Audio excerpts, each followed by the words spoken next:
좀 18문의 내용과 답을 우리 좀 다 같이 한 목소리로 한번 같이 읽도록 하겠습니다. 18문 같이 읽습니다. 시작. 사람이 타락한 상태에서의 죄 되는 것은 무엇입니까? 거기에 대한 답입니다. 시작.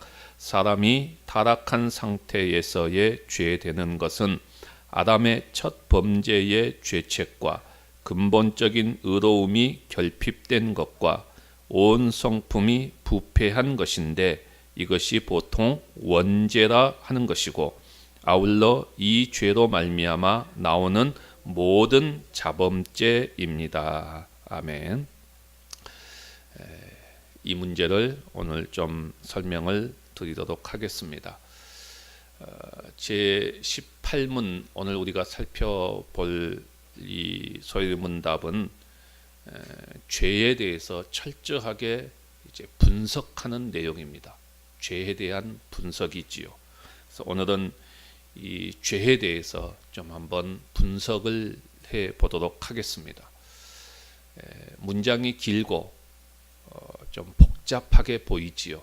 그러나 사실 분석해 보면은 아주 간단합니다. 아주 간단해요.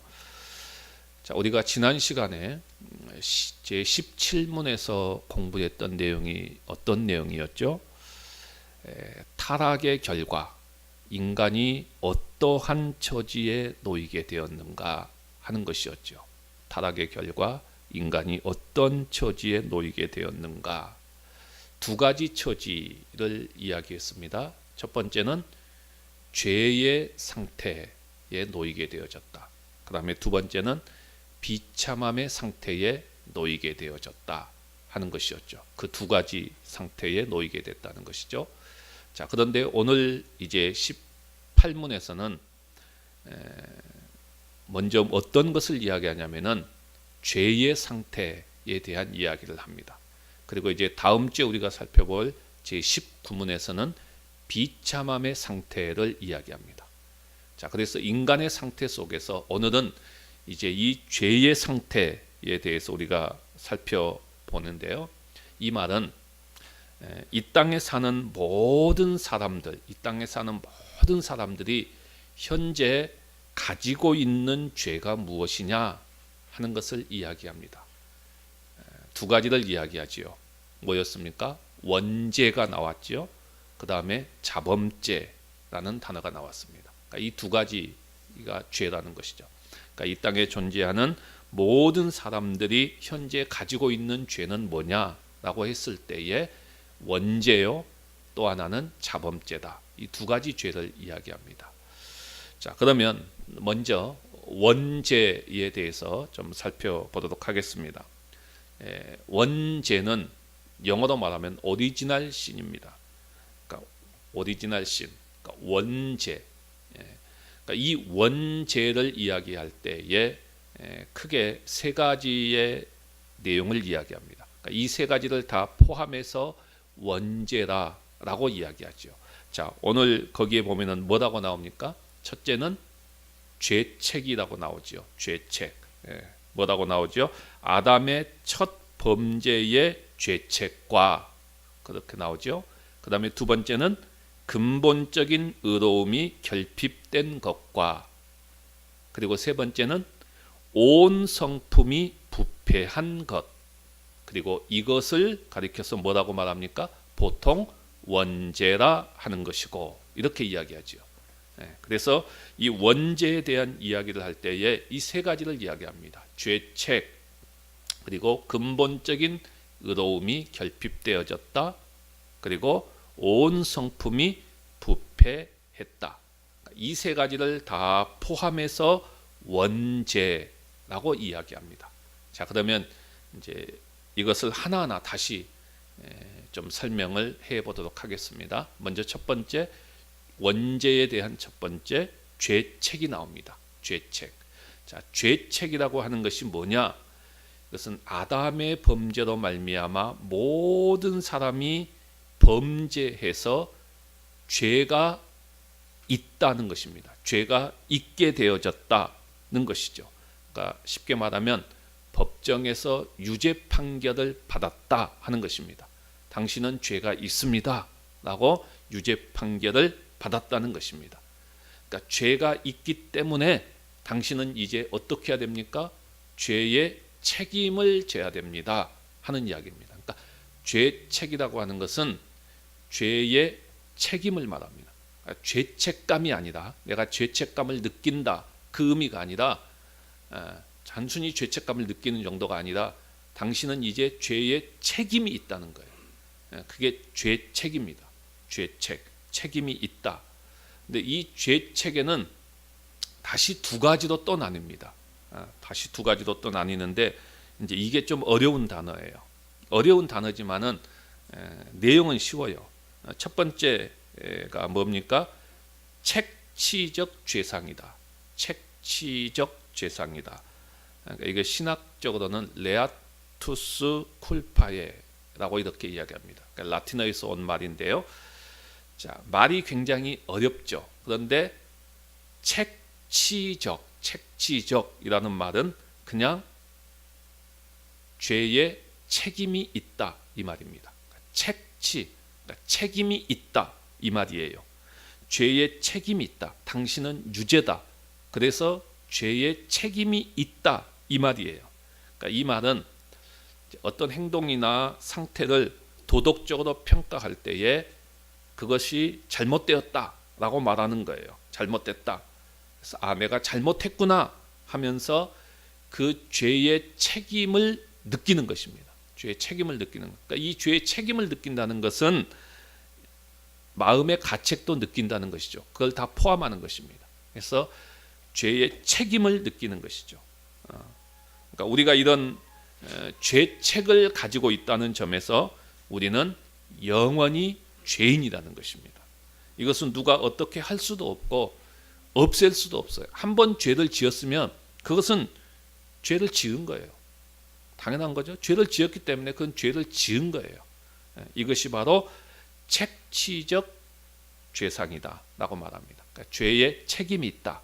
자, 그 다음에 또 하나 벌치적 죄상이 나옵니다. 벌치. 그러니까 벌치죠. 말이 좀 어려운데 벌치. 이 무슨 말이죠? 벌을 받을 만하다. 이 말이에요. 형벌을 받을 만하다. 라는 말이죠. 그러니까 죄의 책임이 있고 죄의 책임이 있기 때문에 그 다음에는 어떻게 해야 돼요? 당연히 형벌을 받아야죠. 벌을 받는다. 이게 이제 죄책이죠. 그러니까 죄책, 죄의 책임감이라고 하는 말은 무슨 말이냐? 죄를 짓고 죄에 대한 책임이 있고 그 다음에 형벌을 받을 만하다 하는 것입니다. 이것이 죄책이라는 말이고 원죄를 설명할 때에 그 첫 번째로 말하는 죄책입니다. 자, 우리 예수님께서 우리의 죄를 대신해서 다 짊어지시고 형벌을 받으셨지요. 그러니까 이 말은 우리의 모든 죄책을 짊어지셨다 이 말입니다. 그러니까 우리가 받을 벌을 예수님께서 받으셨습니다. 그러면 이것은 없어지는 것이죠. 내가 다시 이중으로 죄의 형벌을 다시 받는 것은 아닙니다. 예수님께서 다 받으셨기 때문이죠. 그러니까 예수님께서 죄책을 면제해 주셨다라고 했을 때 이런 의미에서 면제해 주신 것입니다.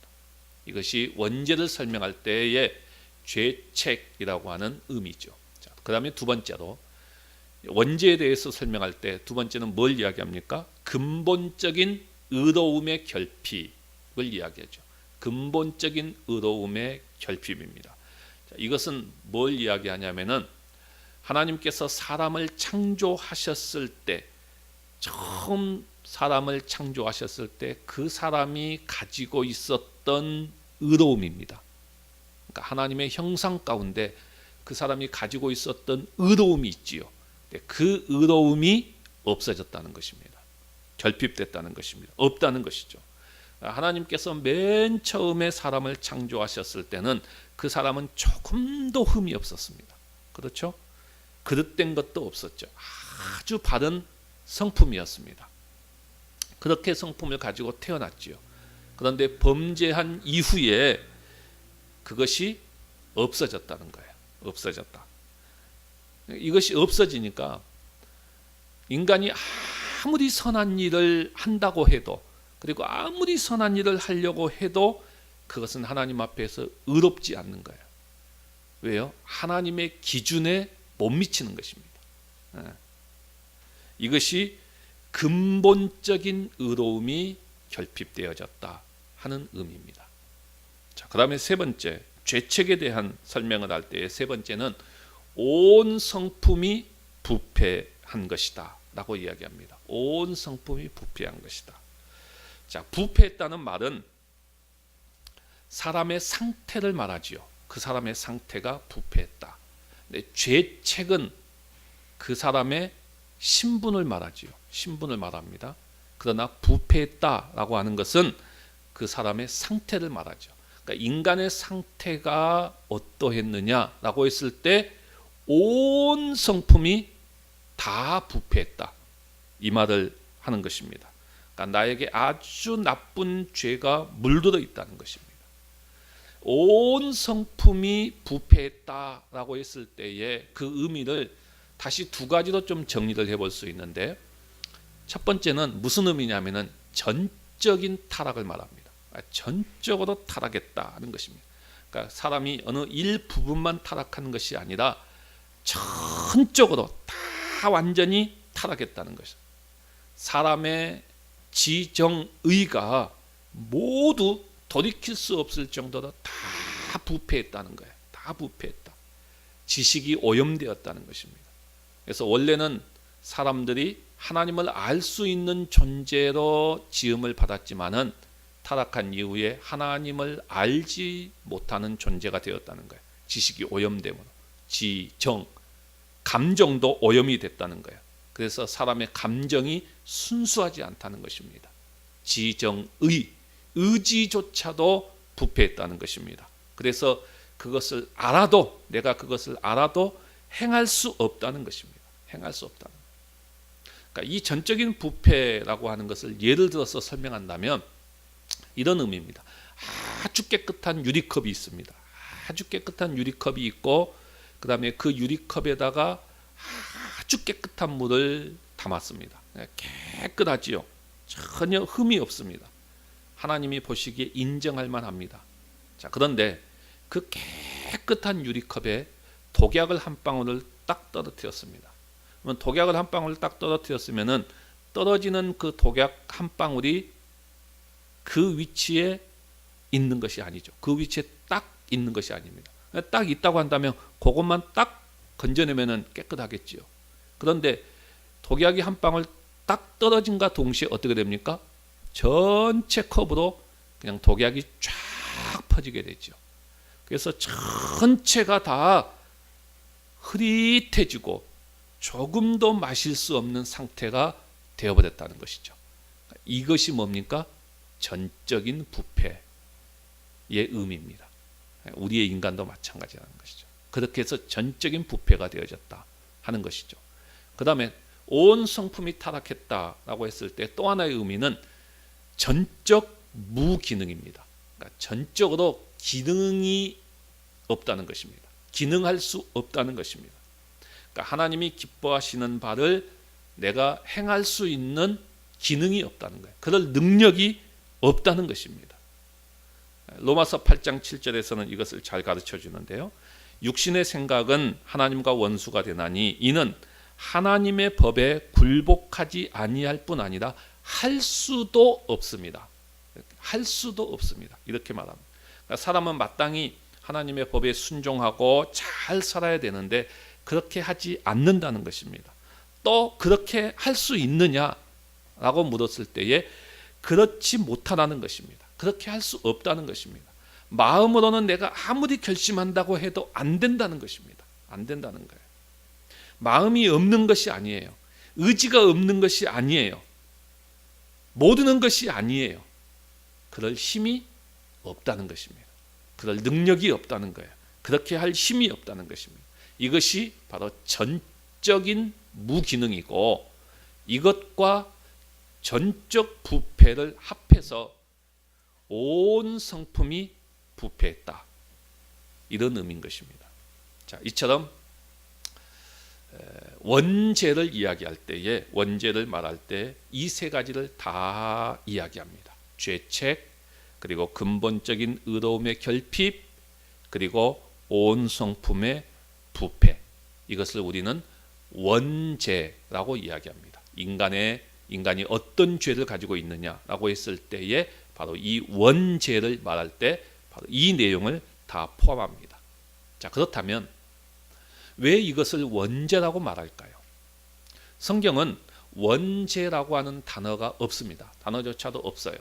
근데 이 단어는 신학자들이 만들어낸 단어지요. 성경을 보니까 분명히 원죄가 있고 자범죄가 있다는 것을 알 수 있습니다. 그래서 이것을 이제 이 단어를 만든 것이죠. 그러면 왜 신학에서는 이 죄를 가리켜서 원죄라고 하는 단어를 만들어서 그렇게 표현을 하고 있느냐? 그 이유가 있습니다. 첫째는 인류의 원뿌리에서 나온 죄이기 때문에 원죄라고 하는 단어를 사용합니다. 인류의 원뿌리, 아담에서부터 나왔기 때문에. 그래서 원죄라고 말합니다. 그 다음에 또 하나는 이 죄는 사람이 태어나서 이 세상에 있는 죄악들을 보고 또 배워서 흉내내고 그 죄를 짓는 것이 아니라 날 때부터 타고나기 때문에, 태어날 때부터 타고나기 때문에 원죄라고 부르는 것입니다. 그렇지만 주의해야 될 것은 하나님이 사람을 지으셨을 때 벌써 우리가 죄인이었다라고 생각해서는 안 됩니다. 사람이 원래 지음을 받았을 때는 의롭게 지음을 받았지요. 그런데 사람이 죄를 범함으로 말미암아 타락하게 된 것입니다. 그 타락 때문에 이 세상에 나오는 모든 사람들은 출생할 때부터 죄인으로 태어난 것이죠. 그래서 원죄를 가지고 태어났다라고 말하는 것입니다.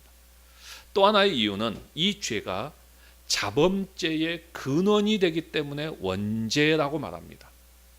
자범죄의 근원이 되기 때문에 원죄라고 말합니다. 여기에 이제 성경 구절을 제시한다면 로마서 5장 12절 말씀입니다. 그러므로 한 사람으로 말미암아 죄가 세상에 들어오고 죄로 말미암아 사망이 왔나니 이와 같이 모든 사람이 죄를 지었으므로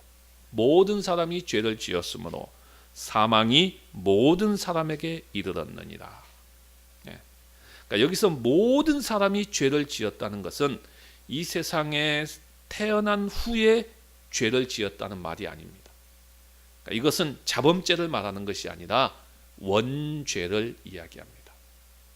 이것이 좀 원죄지요. 자, 그 다음에 두 번째로 이 세상의 사람들이 가지고 있는 죄 두 번째, 원죄와 더불어서 두 번째는 자범죄입니다. 사람은 원죄만 있는 것이 아니라 자범죄를 가지고 있습니다. 자범죄라고 하는 것이 뭐냐? 자신이 직접 죄를 짓는 것을 말합니다. 그러니까 우리가 살아가면서 우리 스스로 내 자신이 직접 죄를 짓고 있는 죄. 지금도 우리가 살아가면서 수없이 많이 짓고 살아가는 죄. 이 모든 것들을 가리켜서 우리는 자범죄라고 말하는 것입니다. 그러니까 우리가 원죄로 말미암아 우리의 상태가 어떤 상태였어요? 원죄로 말미암아 근본적으로 의로움이 없는 자였죠. 없는 상태였죠. 그 다음에 또 온 성품이 타락했지요. 온 성품이 완전히 부패했습니다. 그렇기 때문에 그런 사람이라고 한다면 하는 모든 일마다 죄를 짓게 되지요. 그 죄가 바로 자범죄인 것입니다. 그렇게 해서 아담의 후손들이 살아가면서 실제로 지을 수밖에 없는 수많은 죄들을 가리켜서 우리는 자범죄라고 말합니다. 그래서 어거스틴이 이런 이야기를 했습니다. 타락 후의 사람은 죄를 안 짓는 것이 불가능하다라고 말했습니다. 죄를 지을 수밖에 없는 존재라는 것이죠. 그리고 소요리문답 제18문에서는 이렇게 이 자범죄가 어디에서부터 비롯되느냐? 원죄에서부터 비롯된 것이다 라고 설명하고 있습니다. 원죄 때문에 우리는 자범죄를 지을 수밖에 없는 존재들이다 하는 사실을 이야기합니다. 성경은 이 자범죄에 대해서 여러 곳에서 기록을 하고 있지요. 대표적인 것이 로마서 1장입니다. 로마서 1장에 보면은 여러분들이 펼쳐서 보게 되면은 그 죄의 목록들이 쫙 나오지요. 죄를 아주 상세하게 기록합니다. 이게 다 자범죄지요. 갈라디아서 5장 19절 이하도 보면은 이 자범죄에 대한 상세하게 기록을 하고 있습니다. 또 마태복음 15장 19절 20절에 보면은 마음에서 나오는 것은 악한 생각과 살인과 간음과 음란과 도둑질과 거짓 증거와 회방이니 이런 것들이 사람을 더럽게 하는 것이요 라고 기록합니다. 이것들이 다 자범죄입니다. 자범죄. 이처럼 사람들이 자기가 이 세상에 태어난 이후에 배워서 짓는 모든 죄, 이게 바로 자범죄이죠. 자범죄입니다. 그렇다면 이 자범죄라고 하는 것이 도대체 어떻게 생기게 될까요? 야고보서 1장 14절과 15절에 보면 이렇게 말합니다. 오직 사람이 시험을 받은 것은 자기 욕심에 끌려 미혹됨이니 욕심이 잉태한즉 죄를 낳고 죄가 장성한즉 사망을 낳느니라. 그러니까 사람들이 자범죄에 빠지는 것은 뭐 때문에 그러냐? 욕심 때문에 그렇다라고 이야기합니다. 그런데 사람들은 이 자범죄에 대해서 잘 인정을 하지 않으려고 합니다. 이게 사람들의 속성입니다. 어쩌다가 내가 살아가면서 죄를 지을 수도 있는 것이지 않느냐, 이렇게 가볍게 생각하지요.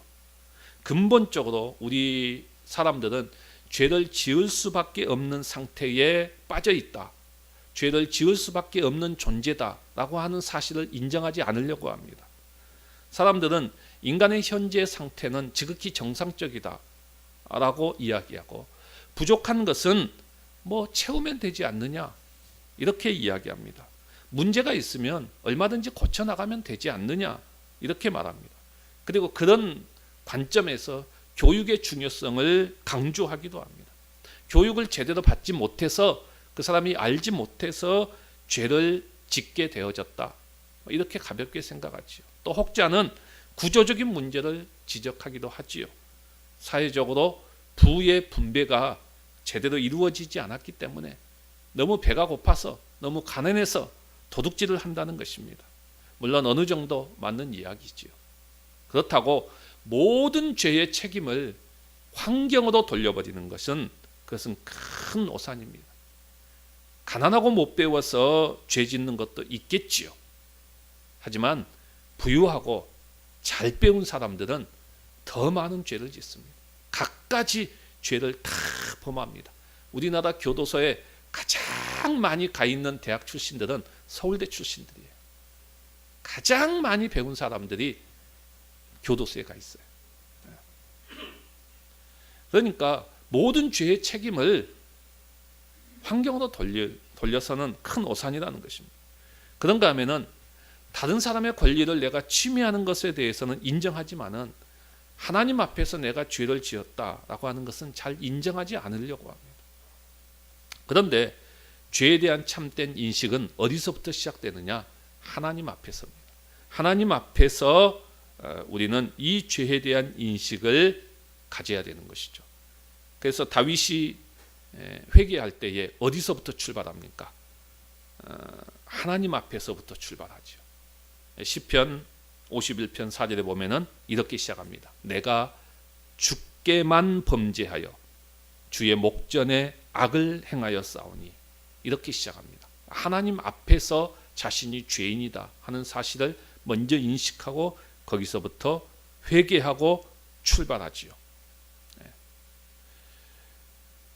오늘 우리 주님께서 십자가에 죽으셨다라고 하는 것은 바로 오늘 우리들이 가지고 있는 이 원죄와 그리고 자범죄, 이 모든 것들을 다 해결하기 위한 십자가의 죽으심이었다 하는 것을 우리가 분명히 인식하셔야 됩니다. 자, 그러면 이제 마지막으로 세 번째로 좀 한번 이 내용을 가지고 우리 가운데 좀 적용해 볼 수 있는 것이, 오늘 우리의 인간의 타락의 상태가 죄의 상태이고 비참함의 상태인데, 그 죄의 상태는 바로 원죄와 자범죄라고 이야기를 했습니다. 그러면 이 인간의 타락에 대한 바른 지식을 우리가 알고 있다는 것이 오늘 우리에게 주는 시사점이 도대체 무엇이냐? 우리가 이 지식을 잘 바르게 알고 있다면 이것이 오늘 우리에게 있어서 어떤 시사점을 주느냐 하는 것이죠. 우리가 살아가면서 수많은 인간관계 속에서 중요한 시사점을 하나 줍니다. 그러니까 그건 뭐냐 하면은 인간을 어떻게 볼 것인가. 그렇죠. 우리가 인간관계 속에서 사람을 어떻게 볼 것인가에 대한 기본적인 전제를 제시해 주고 있습니다. 저 사람 왜 저럴까? 도저히 이해할 수 없네. 도저히 납득할 수 없네. 도대체 왜 그러지? 이런 관점이 아닌 거예요. 이 인간의 타락에 대한 바른 지식을 우리가 분명히 가지고 있다고 한다면 인간을 어떻게 볼 것인가에 대한 기본적인 전제를 우리가 분명하게 얻을 수 있다는 것입니다. 인간은 누구나 다 할 것 없이 죄의 오염으로 인해서 악하고 불완전하다라고 하는 사실을 우리가 분명히 안다면 우리는 인간에 대해서 결코 낙관적으로만 볼 수 없다는 사실입니다. 그러니까 성경의 시각에서 보면은 사람은 누구나 언제든지 최악의 상태를 예상할 수 있습니다. 그래서 사람을 볼 때에 많은 기대를 하지 않습니다. 그렇죠? 기대하면 기대할수록 오히려 내가 상처받아요. 기대하면 기대할수록 오히려 내가 절망합니다. 그러잖아요. 이건 인간이 어떤 존재이고 인간이 얼마나 타락된 존재인가 하는 것을 모르기 때문에 인간에 대한 엄청난 장밋빛 그림을 그리는 거예요. 그런 생각을, 그런 기대감을 가지는 거예요.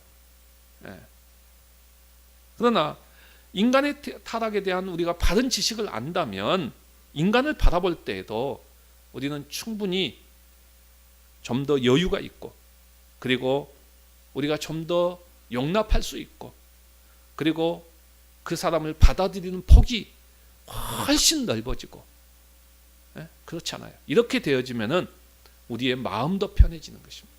그렇죠? 마음도 편해지는 거예요. 근데 이게 참 말이 쉽지 이게 결코 쉽지 않아요. 그렇죠? 저도 쉽지 않아요.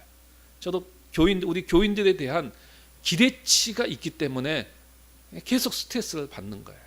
그렇죠? 그 사람의 신앙에 대한 기대치 그렇잖아요. 이 사람의 신앙이 이 정도 올라왔으면 좋겠는데 이렇게 됐으면 좋겠는데 근데 그 기대치가 이제 굉장히 높은 거죠. 목회자로서. 이제 그 높으면 높을수록 어떻게 됩니까? 제가 이제 계속해서 마음이 더 상한 거죠. 여기 이제 계속 깊어지는 거죠. 계속 깊어지고 스트레스를 받고 근데 그 사람의 상태, 인간의 타락의 상태, 지정이가 타락되어 있는 부패되어 있는 그 사람의 성품들을 바르게 이해한다면 이제 좀 더 편해질 수 있는데 그게 그렇게 쉽지는 않아요. 우리가 뭐 자녀들을 바라볼 때 또 가족들을 바라볼 때에 또 모든 사람과 인간관계 속에서 타락한 인간의 상태가 어떤 상태인가 이걸 우리가 잘 안다면 큰 기대치보다는 전적으로 의로움의 근본적인 의로움이 없는 존재고 온 성품이 부패한 존재라는 것을 안다고 한다면 우리가 좀 그 사람과의 관계 속에서 이해하고 받아들이는 그런 폭이 조금 넓어질 필요가 있고 그렇게 되어질 때에 우리의 마음도 좀 편해진다는 것이죠. 그래야 살아갈 수 있어요. 그래야 마음고생 안 하죠. 그러니까 연약함이 누구에게나 다 있다는 것을 알기 때문입니다. 그 다음에 또 한 가지 같은 관점에서 인간의 타락의 상태를 우리가 안다면 사회제도나 그리고 정치를 바라보는 시각이나 기대치도 분명히 달라질 수 있습니다. 인간에게 근본적인 한계와 부정할 수 없는 죄악됨이 있다는 것을 우리가 알잖아요. 그렇죠? 그러면 그런 인간이 만든 제도 역시 분명히 한계가 있다는 것이죠. 그리고 한계가 있을 수밖에 없다는 것입니다.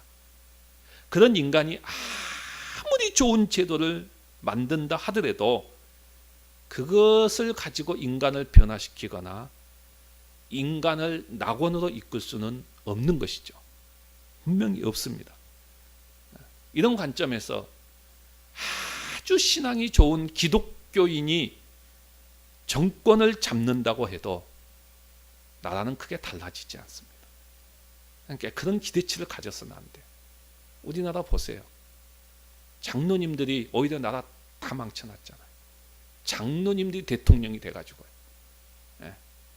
지금도 감옥 가 있잖아요. 얼마나 나라를 해먹었으면 감옥 가 있잖아요. 그러니까 기독교인들이 그러니까 기독교인이기 때문에 찍어야 된다. 그래서 기독교인이기 때문에 나라를 새롭게 만들 것이 아니요. 천만의 말씀이요. 그런 기대감을 가질 필요가 없어요. 인간의 속에서 이것이 우리가 사회제도나 정치를 바라보는 관점이에요. 크게 달라지지 않아요. 그러니까 우리가 이런 사실들을 잘 알고 나면은 어떤 어이없는 일이 발생한다 해도 헛웃음은 나올 수는 있지만은 낙심하거나 겁내지 않습니다. 답답하지만은 좌절하지는 않지요. 헛된 희망도 품지 않습니다. 제도적 개선이 잘 이루어지지 않는다고 해서 세상이 망할 것처럼 생각할 필요도 없어요. 그렇죠. 그런데 지금 보면은 나라가 곧 망할 것처럼 막 이야기하잖아요. 일부에서는 전혀 그럴 필요도 없어요. 인간이 만든 제도, 인간이 하는 모든 정치, 통치 행위 다 그럴 수밖에 없어요. 우리는 그 속에서 더 나은 다음 대안들을 찾아가는 것이 우리의 모습이어야 돼요. 불필요한 마찰과 힘겨루기로 소모하지도 않습니다. 대신 무엇이 악한지를 우리가 분명히 알아야 되고 그리고 분명히 인식하고 그 속에서 무엇이 더 바른 길인가 하는 것들을 모색하고 그리고 그것을 추구하며 나아가는 모습이 우리의 모습이 되는 거예요. 오늘 우리가 이 말씀 앞에서 죄에 대한 올바른 시각을 가지시고 우리는 하나님 앞에서의 죄인됨을 우리가 인정하시고 우리 주님께서 우리의 원죄와 자범죄의 문제를 해결하기 위해서 십자가를 지셨다는 사실을 우리가 믿음으로 받아들이시고 그리고 죄악 속에서 승리하는 우리 모두가 되시기를 주님의 이름으로 간절히 바랍니다.